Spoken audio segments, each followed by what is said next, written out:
Bibek Debroy again was self-taught in Sanskrit. Now, how can anyone be self-taught in Sanskrit and then proceed to translate both the Ramayana and Mahabharata in their own lifetime is quite astonishing, because it was believed before Bibek Debroy did it that it was impossible for one human being to translate both the Ramayana and the Mahabharata in their one lifetime. He was one of those, truly eclectic, eccentric genius minds, somebody who once they read something never forgot. His going away is a great loss to Indian civilization. There isn't another like him, and I really doubt whether anytime soon there's going to be someone like him again. And Kabir says that there are four kinds of Ram, right? um, you know एक राम दशरथ का बेटा, दूजा हर घट पे बैठा, तीजे राम का सकल पसारा, चौथा सबसे न्यारा. Right? I mean, what is Ram Rajya? Ram Rajya is not just built on material things. Ram Rajya is basically really understanding the virtues of Prabhu Shri Ram. Gita, as you know, means sacred song, right? Song.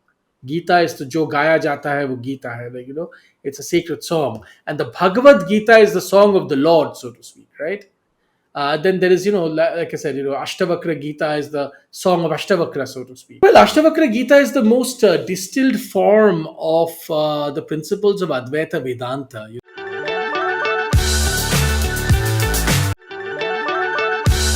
Hello, everyone, and welcome to the PVT Show. Well, on November 1st, 2024, India awoke to the heartbreaking news of the passing of Shri Bibek Debroy, a prolific author, economist, scholar, and chairperson of the PM's Economic Advisory Committee. Today's conversation is a tribute dedicated to honoring Vivek, a visionary whose legacy has left an indelible mark on Indian literature, philosophy, and economic thought. His final co-authored work, the Ashtavakra Gita, reflects his lifelong passion for knowledge and spirituality. Joining me in this heartfelt tribute and a conversation is Hindol Sengupta, an internationally acclaimed author, historian, and Vivek Das, trusted co-author on his last authored book. Very soulfully, Hindol shared his heartfelt reflections on their friendship, Vivek Das' influence on him as a mentor, and the profound wisdom in their last work together. The book, Ashtavakra Gita, a philosophical journey guide and an inquiry into very important questions on life, death, existence, and spiritual insight. I welcome you all to join me and the author Hindol in remembering Vivek Da, in reverence and celebrating the enduring impact of his beautiful life and the profound legacy he surely has left behind. Welcome, Hindol. Thank you so much. I welcome you to the PVT show, where we have conversations that truly energize one's mind. I'm deeply honored and grateful to you for taking out time today for this Thank you very conversation. much for having me. Thanks a lot. Thank you so much. Um, just a few months ago, I wanted to have this conversation when I got to know that our very favorite of many, legendary human being, I would say, Vivek sir was planning to start his work on the Puranas. And this also is a little shock to me, because this also puts the fact of spirituality right in front of us, that how fleeting the life is. I just thought of it a few months ago, and now he decided to move on. This conversation is also a part of a tribute to him. You have written very beautifully in Sunday Guardian about who he was as an idea. Would you want to express yourself, the phenomenon, Vivek sir? Yeah, I mean, sometimes one doesn't know what to say about Bibek Debroy, but let me try nonetheless. Well, he had begun his Purana project. He had done about 5 or 6 translations. But of course, it's a much larger project, and it would have taken him another maybe 5, 7, maybe 10 years to complete everything, including the Mammoth Skanda Purana, which, will take a long time. Now, the question is that Vivek Debroy, of course, began out as a economist. How did he land up becoming a Sanskritist and doing all this work? Well, I think Bibek Debroy was one of those few people who were genuinely polymaths. I remember a time when Bibek Debroy essentially taught himself Russian and became so fluent he was able to talk to a visiting Russian delegation in fluent Russian. And then he was sent to Moscow for something, and he was able to speak to them in Russian, and he was entirely self-taught. And the Russians were really astonished by that. But he was that sort of a mind. I mean, he was really a mind of a different caliber. Also, the other great thing about Vivek Debroy was that he really began at a particular time in his life, around the time he was 50, take deep interest in the cultural roots of his own country and his own, himself, so to speak. And that brought him to the learning of Sanskrit. Bibek Debroy again was self-taught in Sanskrit. Now, how can anyone be self-taught in Sanskrit and then proceed to translate both the Ramayana and Mahabharata in their own lifetime? Is quite astonishing, because it was believed before Bibek Debroy did it that it was impossible for one human being to translate both the Ramayana and the Mahabharata in their one lifetime. And yet, Bibek Debroy not only did that, he also did the Bhagavad Gita. He did a bunch of the Puranas. He, of course, translated the Ashtavakra Gita, a book that I co-wrote with him, which was his last book. And he, of course, continued his work as the chair of the Prime Minister's Economic Advisory Council. He wrote on policy. He wrote on various aspects of economics. All of this was confined within one mind, and that is really astonishing, the sheer breadth and length of that mind. Vivek Debroy, to me at least, was almost like a parental figure to me. So it's been a moment of great personal loss for me. He and I were going to do a lot of work together. We had just announced that we will work on the Devi Gita, which would have been our next project. And then we were looking at a whole bunch of other projects. Um, and yet, none of this will now happen with him. Hopefully, I will be able to take forward some of his legacy in my own work. But really, he's a great loss. I mean, he was one of those truly eclectic, eccentric genius minds, somebody who, once they read something, never forgot. I mean, he was able to recite from his memory large tracts of the Ramayana, the Mahabharata, the parts of the Puranas in Sanskrit fluently. So this was really a mind of a different caliber, and I really struggled to really do justice to what he was and what he was able to do. Suffice it to say that I in the article that you alluded to, I wrote three articles about him, but the third one that you mentioned, I spoke about him as the last Raj Rishi. India had a long ancient tradition of the Raj Rishis, who were really gurus or Raj gurus, who were essentially the hand of the king. They were the people who would advise the king, who would whisper in the ear of the king and would give them sagacious advice. I think Vivek Debroy was the last of the Raj Rishis. I say in that article that Vivek Debroy knew everything and said nothing, which is absolutely true. He was, of course, an ultimate insider in government, but he never spoke about anything that he knew. And remember, despite of all of this, he continued to write a daily limerick, which again is astonishing. I mean, why he got interested in limericks, who knows? He was interested in lots and lots of things. But then he began to write a daily limerick, which was really amazing.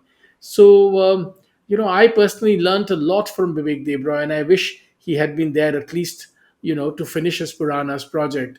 It would have really helped the country, of course, helped people like me to do more work with him. But really, he had a great contribution to India's civilization and India's, sense of self, so should I say.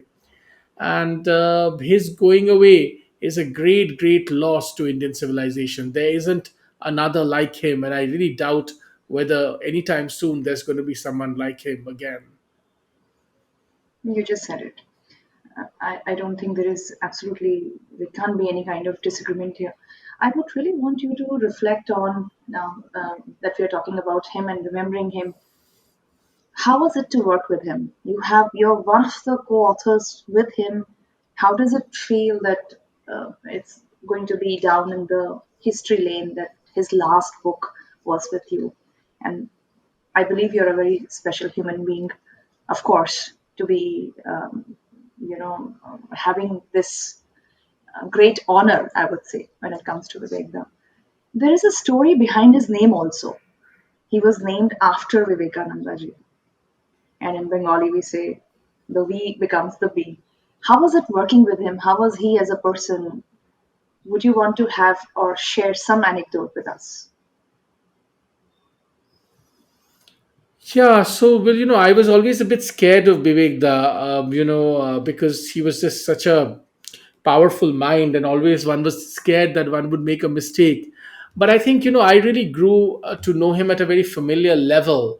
I continued to be a bit awestruck and a bit frightened of him, but I think it was remarkable working with him. I wrote a couple of years ago. I wrote a big paper on bricks for the Exim Bank with him, on bricks and supply chains. And here's somebody who knew everything about the matter, knew the material, knew arguments and counter arguments. It was quite remarkable. So it was really very difficult at a level to work with him, because he always knew what was the correct thing, and you could never hope to deceive him because he remembered everything that he read. However, it was also a great honor because the learning was immense. I think I learned immensely in the period that I worked with him on the Ashtavakra Gita. I learned immensely from him. Every time I met him, I learned greatly from him when I wrote the paper on bricks with him. So yeah, he's really been a incredible influence in my life, and I wish I had the opportunity to work much more with him. Sadly, that opportunity will not come, but I do think, he mentions me in the last essay he wrote, just before his death. And I really feel that, in a sense, the baton passed, if you know what I mean, from generation to generation of scholars. And it is incumbent upon me to at least try and complete some of his work, because I really felt, when I saw my name mentioned in the last article that he wrote, that the baton had passed, and in a sense, he was holding, the, he was passing the flame, so to speak, right? And now it is incumbent upon us to carry the torch, incumbent upon me to carry the torch, and hopefully I will be able to do. I can't hope to match him, but hopefully I will be able to do some of what he did. This brings me to ask you a little.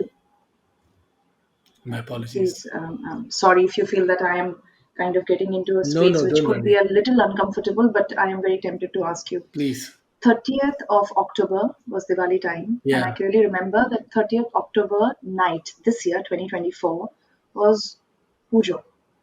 yeah, In fact, here in Mumbai, where I come from, the puja starts for Kali Ma, Shama Puja, what we call at yeah, 11 in the night, and then it goes on till 4 in the morning yeah. till the Brahmod.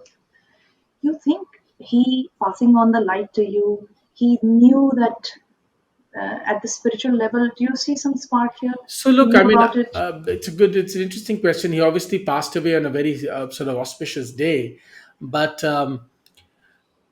in fact, I think because he was such a pious soul and a very, a man of very high levels of integrity and honesty, and a great desire to serve Bharat Mata, as it were.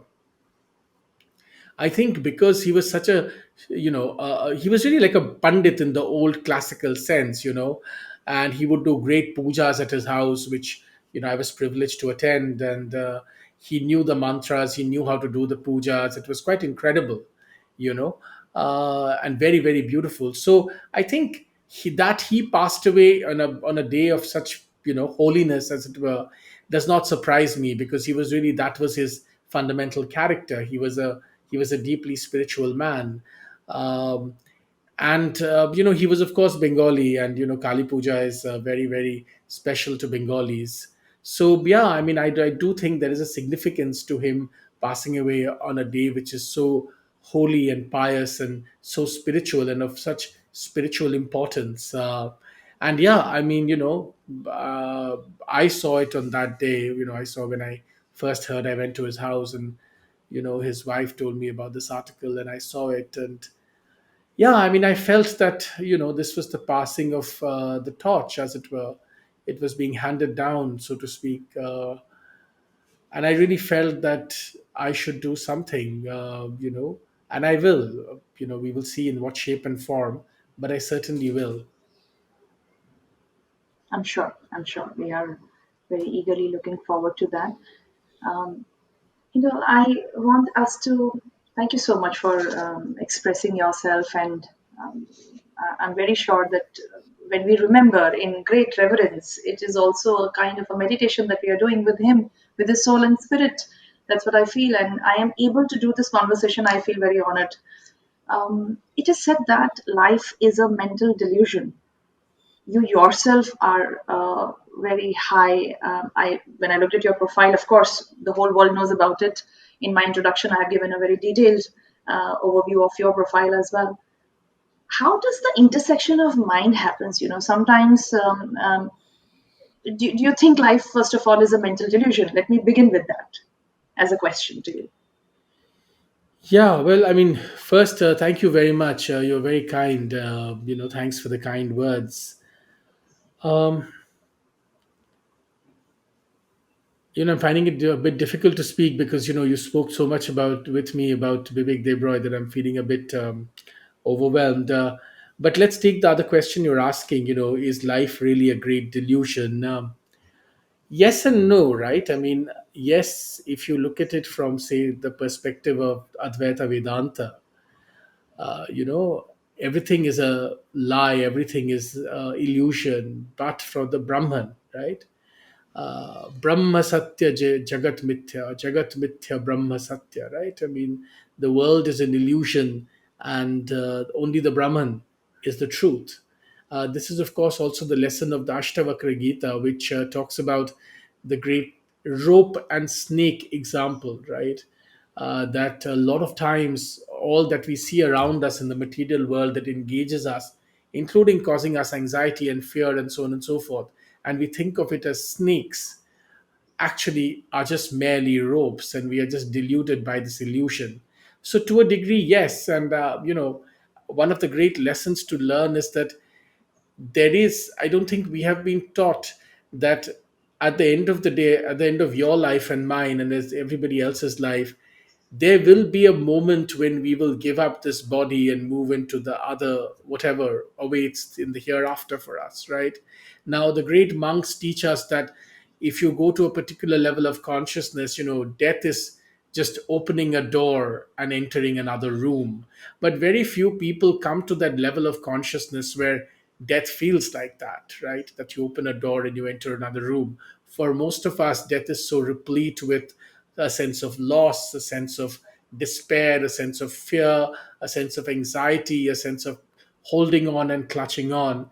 But I think the purpose of life, at least as far as Indian civilization is concerned, is to bring yourself to a particular level of consciousness where you realize that truly death is, nothing but opening a door and moving to the other room. This perspective is not easy.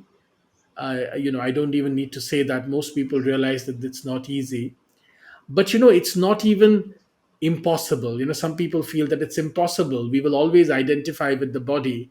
But we live in a country, and we are part of a tradition where actually many people are able to dissociate themselves from the material needs and wants of their body.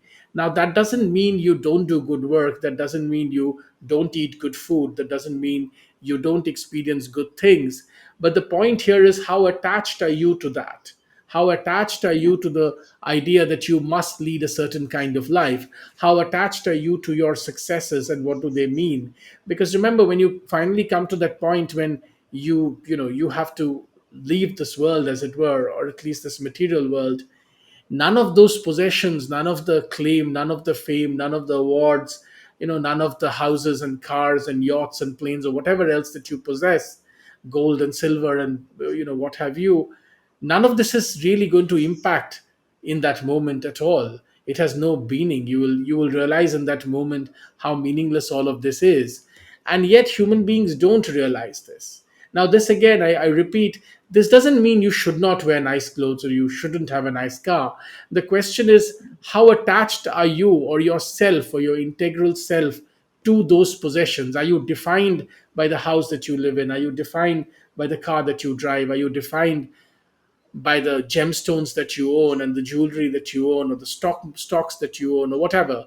For me, the books that I write or the awards I win and so on and so forth.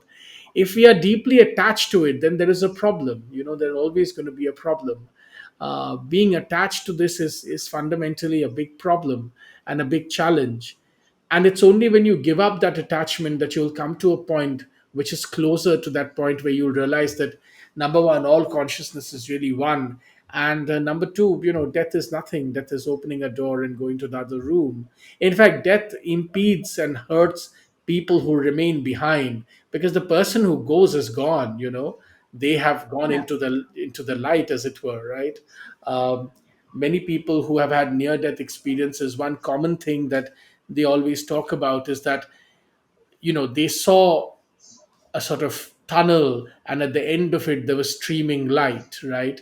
And something was moving them towards that light. Some people say it's a ladder and I was moving towards light. So this is the thing, right? I mean, there is this wonderful part in the Upanishads which says that light is my very nature. I am nothing but light. And you know we should to recognize that is to recognize that we should not be afraid of giving up this body and moving towards that light. And yet, these things are far more easily said than actually achieved. Most human beings Correct. cannot achieve this, because we don't have the requisite mind frame to even come close to this. However, I think in Indian tradition, there is a consistent endeavor to push human beings closer and closer to this idea that all the material attachments that we have will become meaningless at some point, if they are not meaningless already in our lives. In fact, even while we are consuming these things, some of it may have already become meaningless, right? But certainly they will become meaningless one day. And if we want to get over our fears of the afterlife, then it is important for us to raise our consciousness to a particular level where truly death is to use another analogy that some people use, shedding a bunch of clothes and wearing a new set of clothes, right? I You mean, said. the soul remains the same. Yeah, I mean, will most people attain this? No, but I think we are in a country where a lot of people do and have historically achieved this. And I think that is the golden aim. I think people should aim to attain that. That's when we will really recognize what freedom is. It's all very easy to say freedom and this, that, and the other, but the true freedom lies there. It frees you from the deepest anxieties. Because, look, I mean, at the end of the day, what is our greatest fear? If you think about it, your greatest fear is not that you will not have this studio or your job or whatever. In fact, your greatest fear is death. And if you overcome that, then you're truly, truly free. And I think that freedom is worth at least working for towards. So, absolutely right. Absolutely. In fact, now you've opened So up there was a so many long avenues answer for to me to your think. short question. My apologies. That's what I'm saying. It has given me great fodder to think of 200 questions right now, but very pertinent question on this. How would you have greatly spoken about, I'm talking in the context of today, from a country point of view, as you said, that we are deeply ingrained, and of course, we are the spiritual capital for the whole world as a country also. And I'm, of course, sitting with a person of your stature. Um, you spoke about Ramaraja at various places, which then culminates into the virtues of living. You want to throw some light on that and explain Yeah. from your point of view? Yeah, I'm always fond of saying about this. There's this wonderful Doha of Kabir, right? And Kabir says that there are four kinds of Ram, right? Hmm. um, you know एक राम दशरथ का बेटा, दूजा हर घट पे बैठा, तीजे राम का सकल पसारा, chautha sabse nyara, right? This famous lines from Kabir, right?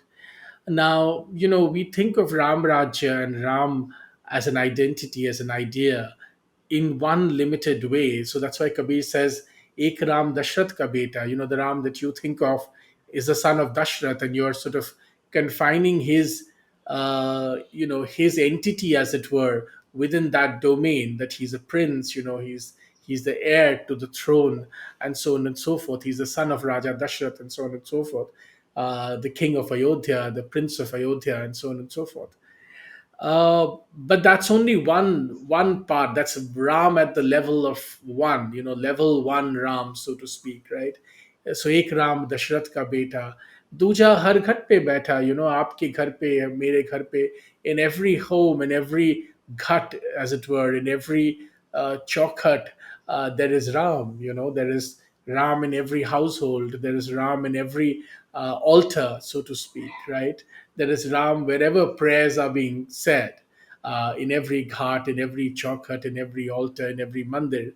So there is Ram in every ghat. So there is a certain familial aspect of Ram, that Ram surrounds us all, right? TJ Ram ka sakal pasara, that the third Ram is even so difficult to understand for mortal beings, so unique, so amazing, so transcendental, so wonderful in so many ways, right? And has so many aspects and so many facets. And chautha sabse nyara, that the fourth Ram, we do not have the ability as human beings, we don't have the words, we don't have the language to even describe the wonder of Prabhu Shri Ram, right? We don't have the vocabulary to even take and explain and describe the holiness that is Prabhu Shri Ram. So, in a sense, Kabir is asking us to move from our understanding from level one Ram to level 4 Ram. And if you cannot elevate your consciousness to understand Ram in more deeper and deeper ways, then you will only understand Ram in a very, again, in a very sort of structured material sort of way, which is fine. But that's only level one, and you will worship him, and that's fine. But that's just Kabir is, sort of encouraging us and pushing us to say and try and understand that this is just level one.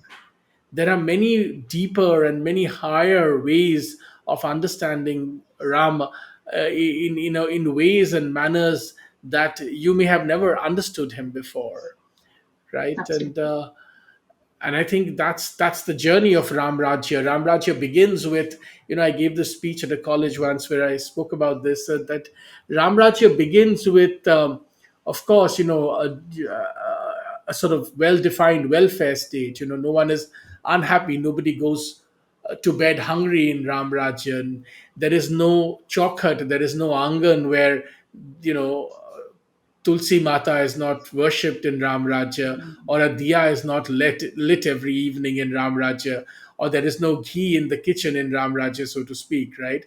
But that is only one phase of Ram Rajya, understanding Ram.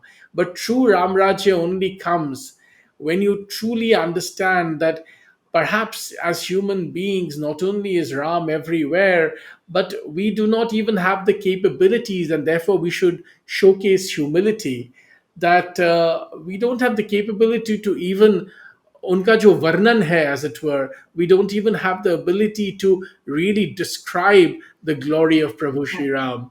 And once we understand that, once we understand that transcendental glory, we realize the our own position in this transcendental affair, as devotees of Prabhu Shri Ram. And therefore we will gain the humility. We will gain the humility. We will gain the just the sheer deeper understanding of what Ram is and Ram means to us in our lives. This is India's version. This is the Hindu version of the pale blue dot. When you keep Correct. zooming out, and you realize how insignificant you are. Imagine long before the pale blue dot concept came into being and understanding came into being.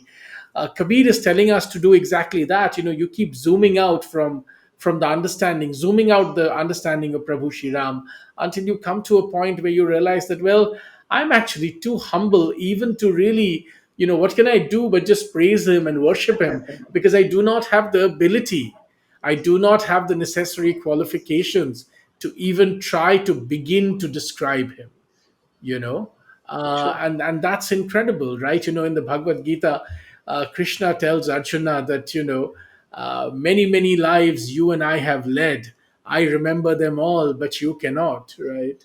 That therefore Arjun's understanding of life is so limited, because he cannot comprehend the vastness of time, space, and eternity, and life in its totality, which of course Lord Krishna, is able to do, and is able to see many many lives, as the avatar, many many lives that he and Arjun have led, which has brought them to that point in that battle, in the center of that battlefield of Kurukshetra.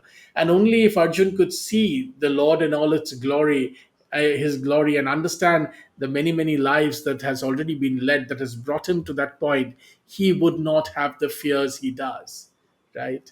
Correct. And I think that's really important. I think, and all of this knowledge is with us. All of this knowledge exists with us. Uh, all of this knowledge we can still access in its purity in our civilization, but because most of us don't, and our society is still very broken, we still have an extremely, difficult society and a difficult point in our history.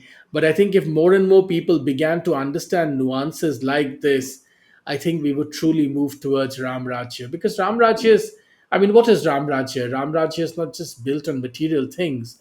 Ram Rajya is basically really understanding the virtues of Prabhu Shri Ram. And really, how many of us can have the temerity or the audacity to Yeah. even say that we understand the glories of Prabhu Shri Ram? And Kabir is telling us that, this journey that we all must go through to understand is the most important one. Perhaps that's where I strongly believe the intersection of real tangible life happens with spirituality, because we start having those questions at least. So, this brings me to a very fundamental question that I have asked everyone, because the answer would vary from your experiences in life and your experiences of, I would say, spiritual life as well. So, for a lot of people, um, the life is not spiritual life. I mean, spirituality would mean end of life. Once you're 60, I'm talking about the younger generation. This happens only when you are at a stage where you have done all your responsibilities and now you think about spirituality. My audiences would know that this is a repeat question I ask all my guests. But every time I have asked this question, there is a new layer of understanding that has opened up. And from your point of view, to understand the intersection of tangible life, where we are chasing our goals, our materialistic requirements, our basics of life, the Maslow's hierarchy comes into place, and the needs, the sense led needs to be over. Is there a timeline and all? How would you explain this whole process? And from a my follow up question to this would be a, how does the whole maths of entering the understanding of spirituality begins for any human being? Look, I mean, no one can really tell you at what point human beings enter a spiritual understanding, because, of course, as you would appreciate, it differs from person to person. I think that the broad principle, though, I think would be when something happens in somebody's life or any human being's life, when they realize that all that they are doing and acquiring and chasing, there is a certain futility to it all. And I think therefore one of the lessons, I think it's important even for children to understand step by step, even when they're at school, is this thing called death. We teach children to be scared of death, but actually death Yeah. is nothing to be scared of. We must teach children and teach ourselves really to accept death as an inevitable part of our life, and as I was saying, to really see it as a transition from one form to another. And spirituality begins when you begin to contemplate that your time will also come. You see, death is an interesting thing because it happens all around us. We see it all the time, and yet we all harbor this illusion somewhere that, oh, it's not going to happen to me, and yet it will happen to every person. We are all, if there is one thing that is going to happen to us, it is that we are all going to die. you know and that's really, really important to understand. And I think spirituality dawns on people when this kind of understanding gets triggered, when people begin to understand that, look, I mean, life is tough, and all the material wealth will only bring you so much joy. There is a trigger, this trigger of understanding that all this material acquisition is not meaning anything, is a very important one. And I think human beings really get driven towards asking deeper questions when they are confronted with the futility of their acquisitory behavior, which we all display throughout our lives. Correct. So that futility happening to me in my life, is there a formula to it? How would so I let me give you an example. I see so many friends of mine who don't understand my podcast at all. And there is a bunch who really understands this. So when I go back to tell them, you know what, we discussed this, they said, yeah, yeah, great, spiritual talks. So I'm trying to understand from you that time when that fusion of spirituality happens in someone's life. Is it that once you are done with your materialistic ask? Because there are some people who are, something happens in their life and they are cut off from materialism. How Hmm. does this whole thing happens? Is there something in any of the scriptures that you have understood, or is there anything? So this also brings me to the question of, you know, Sri Ramakrishna telling the Narendranath Datta Hmm. that, okay, this is Ashtavakra Gita that you need to read. Hmm. The story goes like this, though you're the right person to tell the whole story to us. To him also, there was something which was given as a tool. He gets into meditation for 3 days, comes out, and comes back. That is where the whole story of Kanyakumari happens, and then he's the Vivekananda who we know, we love, we Hmm. admire, and generations have learned from him. Um, for some, it is fast. For some, it is delayed. For some, it does not exist. And that's only Could you because explain this? of where they are in their karmic journey, because everybody will finally come to that conclusion, but everybody may not come to that conclusion in this lifetime, right? Yeah, And that's what all I of want to us are understand. different at a different stage in our karmic journey, right? Maybe for some people this lifetime is to pursue material gains, and they will not understand anything beyond this. Next lifetime they may go a little further, next lifetime a little further, next lifetime a little further. Finally there will be a lifetime where freedom will come. But that is finally everybody has to go through that process. But if you consciously embrace this understanding, Yeah. if you consciously follow a spiritual path and devote yourself to it, then of course the timelines might shrink. Srila Prabhupada used to say that, of course, everybody, Krishna consciousness is everybody. Everybody's on the stairs going towards Krishna consciousness. But the Hare Krishna mantra and chanting the Hare Krishna mantra is an elevator.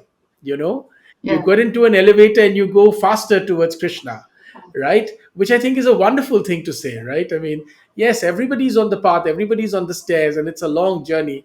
But if you devote yourself to the devotion, as it were, of Krishna, to the glory of Krishna, see yourself as a servant of Krishna, there, and you chant the Mahamantra, and you sort of are devoted to serving the Lord, you get the elevator.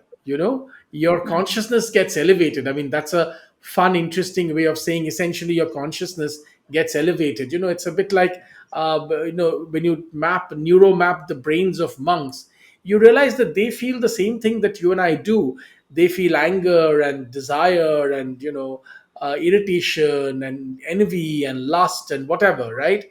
but it's just that their reactions to all of this is very different from you and me, Yeah. because their brains, because of the meditation that they've gone through, the spiritual work that they've done, their brains have got rewired in a different way. It's the same thing with our consciousness. Our consciousness gets elevated further towards that freedom, towards that mukti, towards that moksha, right? um, so therefore, if you devote yourself deeper, see, it's impossible to say what is the turning point for which person. Sometimes a great loss brings people closer to spirituality. Sometimes suddenly people wake up one day and realize that, oh my God, this is futile. What am I even doing? Right? And again, I reiterate, this doesn't mean that you don't have a good life. I mean, but how attached are you to it?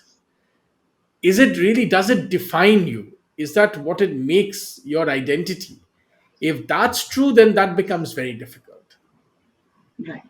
So, absolutely. I think the stage is set for us to be talking about your very awesome book. I don't want to leave this opportunity to not ask you this question.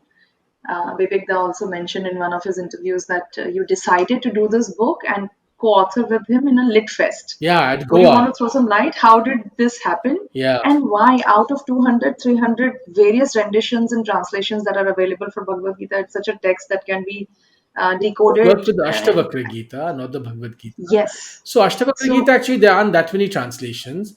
There are just two or three. One is, of course, the famous one by Nitya Swarupananda, Swami Nitya Swarupananda of the Ramakrishna Mission. Osho gave a series of lectures on the Ashtavakra Gita. Ramana Maharishi spoke about it, and so on and so forth.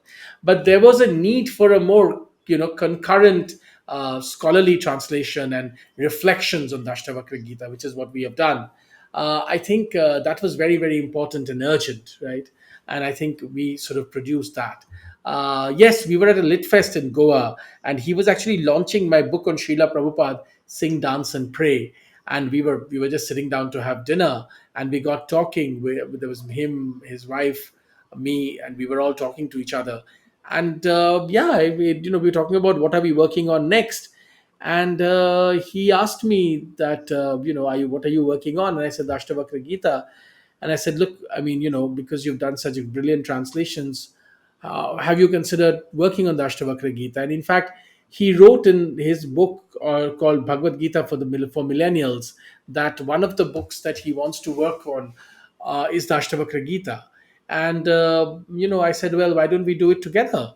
And he was very receptive to that idea, and then we began working together.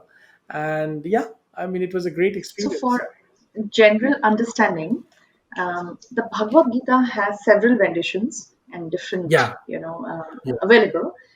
There are many Gitas What also. is Ashta? Yeah, there are many Gitas Yeah. also, mentioned in Puranas separately, scripture Even separately, the Mahabharata Mahabharata has many separately. Gitas. In fact, Vivek Debroy Right. wrote a book on the Gitas within the Mahabharata, the many Gitas. Oh, wow. I You think know, I need to pick I think that it's called book up for Sacred sure. Songs. I think it's called Sacred, because Gita, as you know, means Sure. sacred song, right? Song. Yeah. Gita is the jo gaya jata hai, wo Gita hai. Like, it's a Uh, sacred song, and the Bhagavad Gita is the song of the Lord, so to speak, right? right. Then there is, like I said, Ashtavakra Gita is the song of Ashtavakra, so to speak, right? And then What there's is the two. Ashtavakra Gita? Well, Ashtavakra Gita is the most distilled form of the principles of Advaita Vedanta. Advaita Vedanta teaches that there is, the Atman and the Brahman are the same, right? And you basically, at your highest level, you realize that there is no difference between the Atman and the Brahman, right? Um, that's why it's For Advaita, the it's beginners, non-dual, right? That's why. right. For the beginners, the concept of Yeah, the Atman duality. is, of course, the personal individual soul, and the Brahman is Mhm. universal consciousness. You can call it God, you can call it whatever you want to. It's basically the universal divine consciousness. And we have this illusion of being different. I am different from you, and you are different from whatever, the person next to you, and so on and so forth. But as you go up the ladder, so to speak, of evolving consciousness in the Advaita Vedanta worldview, you come closer and closer to realizing that there is, in fact, no difference between you and me, for instance, because we are all part of the same Brahman. We are all, one with the same Brahman. And at the highest level, you realize that, in fact, there is no difference between you and the plant and the tree and anything living, right? And that all of this, anything that's living, is part of one. universal consciousness called the Brahman, right? And that's why it's called Advaita, as I was saying. It is non-dual, that the Atman and the Brahman are not two separate things. And this principle is most distilled form its most distilled form is the Ashtavakra Gita. The Bhagavad Gita, has a context. It's this great story. The Lord is talking to his to this great warrior. There is this great war. There is all this thing that happened before, will happen afterwards. All of that is there. The Ashtavakra Gita has no such context. It is like a hammer to the head. It just says that you need to be free. And what you need to be free, you have to give up attachment with the body, give up attachment with all material possessions, give it up right now, and you will be free from this moment. That's very hard to do. It's very hard for people to understand that, right? And I'll interrupt you yeah, here, sorry. please.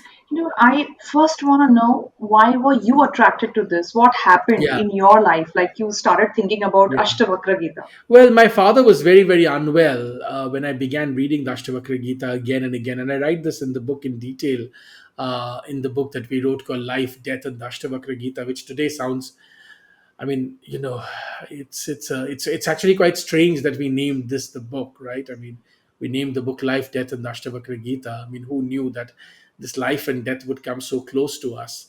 My father was very, very unwell, and the doctors had, in a sense, given up on him, and we were very worried. And I began to read the Ashtavakra Gita, which provided me a great place of strength and solace, and great comfort, and therefore I began to read it and began to try and understand it better.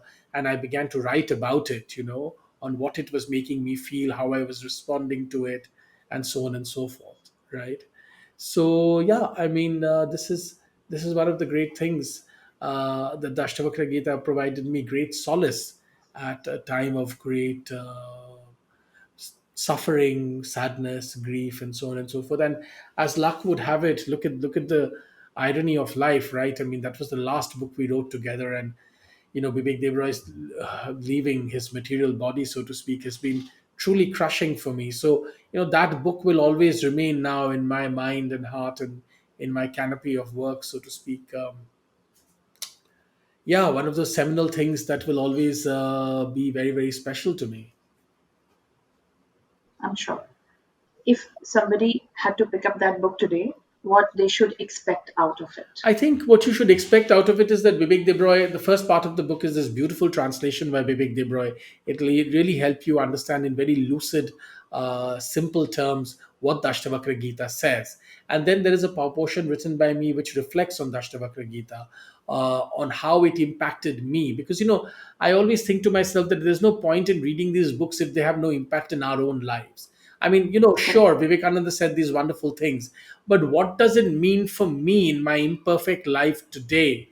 Srila Prabhupada said these wonderful things, great, but how does it impact, how does it change my very imperfect life today? That's the question to ask. That's the question to answer. And if I can't answer that, then it has no meaning for me, right? What meaning does it have for me? Yeah, somebody said some wonderful things at some point, but all of this has to apply in our lives, and make our imperfect lives better, and provide us solace when we most need it. And Ashtavakra Gita did that for me, and therefore I in a sense pay tribute to it by trying to help people understand how it had an impact in my life, what I learned by reading it, how it comforted me and gave me solace, and how it has brought a unique understanding in my worldview and in my life. Sure. Anything from Ashtavakra Gita that could go back to the audiences in next 2-3 minutes as a learning from Yeah. your side? Well, I want to go back to that rope and snake example. Mhm. I'll tell you a funny story. We've had such a deep conversation. So let me add a small, sort of lighter note to this. Bibek Debroy and I were launching that book, and the finance minister had come, who gave a beautiful speech, and so on and so forth. Then, the politician Dinesh Trivedi, he's an elderly politician, who came up to me and said, "Oh, how wonderful that you guys have written this book. Thank you." And I said, "Well, thank you very much. I'm glad you came." And he says, "Well, you said so many things about the rope and the snake, but let me tell you, in Delhi, sometimes many people that you thought were ropes turn out to be snakes too. So which is I remember that as a really funny thing that happened. But and I wanted to share this anecdote to make the conversation slightly lighter. But yeah, I want to go back to that rope and snake example, right? I think because that's a very, very profound example. I think we are surrounded by snakes that have been trapped and are choking us all day. It could be our ambition, it could be our material desires, it could be our lust, it could be all kinds of things, right? It could be our upwardly mobileness, so to speak, in our whatever little strange societies that we have imagined ourselves to be in, and some competition that we think we are in. Now all of this, they are choking us like snake. We're always worrying, oh my god, somebody else has done something, I haven't been able to do this, how do I counter this, how do I counter that, how do I move forward, how do I achieve this, all of this, right? Constantly we are at this. But these are all snakes to us. But in fact, they're really ropes. They're nothing. We can just untie the knot and throw them away. My apologies. And the Ashtavakra Gita urges us again and again to see them for the ropes that they are. They're not going to bite you, they're nothing. All the ambition and the trappings of material desire that we have, or sensory pleasures and desires that we have, they are not snake. We have allowed them to become snakes. That's why they've dug their fangs deep within us and are choking us and poisoning us. But they are merely snakes. If our blinders from our eyes were to fall, we would see that they are merely ropes. We can untie the knot and fling them away and become free. And that freedom is the most valuable thing. And I think the promise of all Indian philosophy and Hindu spirituality is that freedom. And I think it's important that many people begin to recognize that and embrace that freedom, because there is nothing more valuable than that freedom. True. So, what message or a sort of a practice do you suggest or feel is the most urgent for today's modern society? I think one of the things I always say, Poonam, is that, if you think about earlier generation, our parents' generation or grandparents' generation, they always had some sort of um, moment where they access some spirituality. It could be at their home altar, it could be at a neighboring temple. While going out to work, they will stop for 2 minutes, they will go into the temple, ring the bell, or even stop the car and do a pranam, something. There was a little evening aarti that they might do, or a morning puja they might do, or something they might do. They might fast a day, one particular day. What has happened with our generation is that we have completely wiped out those last little access points to spirituality. And that has made us completely dependent on this material self and material universe. We have no point where we are being able to access anything but this materialness. And that's why we are so anxious, so unhappy, so broken all the time. I think it's really important for us, whether you want to do yoga or meditation or go to your neighboring temple or light a diya. I'm not here to judge, right? I mean, whatever works for you.